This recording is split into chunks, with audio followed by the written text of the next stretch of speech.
Awal kehidupan di Persia. Salman Al-Farisi lahir di Persia, di sebuah keluarga kaya yang sangat mencintainya. Ayahnya adalah seorang pemimpin agama yang menyembah api, mengikuti ajaran Zoroastrianisme. Salman tumbuh dalam keyakinan itu, tetapi hatinya selalu merasa gelisah.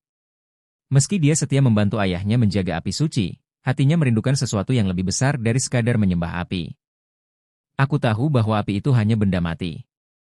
Bagaimana mungkin ia menjadi Tuhan yang menciptakan segala sesuatu? Pikir Salman dalam hati. Suatu hari, Salman bertemu dengan sekelompok orang Nasrani yang sedang berdoa. Dia sangat terkesan dengan cara mereka beribadah dan merasa bahwa agama ini lebih mendekati kebenaran daripada agamanya sendiri. Pencarian yang dimulai Salman pun memutuskan untuk meninggalkan rumahnya dan bergabung dengan para Nasrani. Dia belajar banyak tentang ajaran agama tersebut, namun hatinya tetap merasa belum menemukan kebenaran sejati. Salah satu pemimpin agama Nasrani yang dia temui, seorang pendeta yang jujur, memberitahu Salman bahwa kebenaran sejati ada di Jazirah Arab, di mana seorang nabi terakhir akan muncul. Pergilah ke tanah Arab, kata sang pendeta. Di sana kau akan menemukan seorang nabi yang membawa wahyu terakhir dari Tuhan. Dengan keyakinan kuat, Salman meninggalkan kehidupannya di Persia dan memulai perjalanan panjang menuju tanah Arab.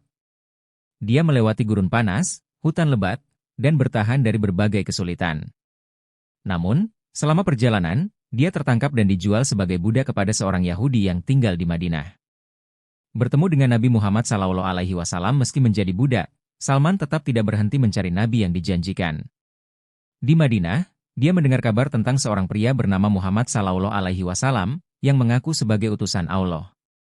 Mendengar berita itu, hati Salman tergerak. Dia pun mencoba mencari cara untuk bertemu Rasulullah.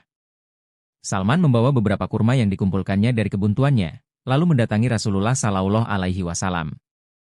Dia menyerahkan kurma tersebut sebagai sedekah. Ini adalah sedekah dari hasil kerjaku, kata Salman. Rasulullah menolak memakan kurma itu karena ia tidak menerima sedekah, tetapi beliau membiarkan sahabat-sahabatnya memakannya. Salman teringat sebuah tanda yang diceritakan oleh pendeta Nasrani, bahwa Nabi terakhir tidak akan memakan sedekah, tetapi akan menerima hadiah. Beberapa hari kemudian, Salman kembali membawa kurma, kali ini sebagai hadiah. Nabi Muhammad SAW menerimanya dan memakannya. Menemukan kebenaran, Salman semakin yakin bahwa Nabi Muhammad SAW adalah orang yang selama ini dia cari. Untuk memastikan sepenuhnya, Salman mencoba melihat tanda terakhir, yaitu tanda kenabian di antara kedua bahu Nabi. Saat Salman berhasil melihat tanda tersebut, ia menangis bahagia. Inilah kebenaran yang telah aku cari sepanjang hidupku, ujar Salman dengan penuh haru. Salman pun memeluk Islam dan menjadi salah satu sahabat Nabi yang paling dihormati. Perjalanannya yang panjang dari Persia hingga Madinah menunjukkan betapa besar keinginan Salman untuk menemukan kebenaran. Kebijaksanaan Salman dalam Islam. Setelah masuk Islam, Salman Al-Farisi dikenal sebagai seorang yang sangat bijaksana.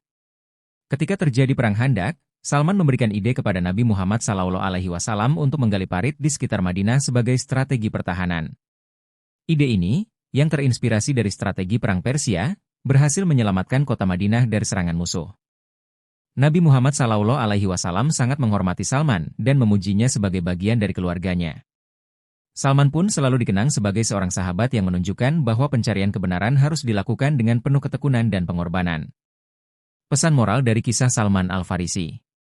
Kisah Salman Al-Farisi mengajarkan kita bahwa mencari kebenaran memerlukan kesabaran, keberanian, dan keikhlasan. Salman tidak pernah menyerah meski harus menempuh perjalanan yang jauh, menghadapi banyak kesulitan, bahkan menjadi budak. Keyakinannya pada adanya kebenaran yang sejati membawanya kepada Islam, agama yang selama ini dia cari. Kisahnya juga mengingatkan kita untuk selalu membuka hati dan pikiran, serta tidak berhenti belajar sampai menemukan jalan yang benar.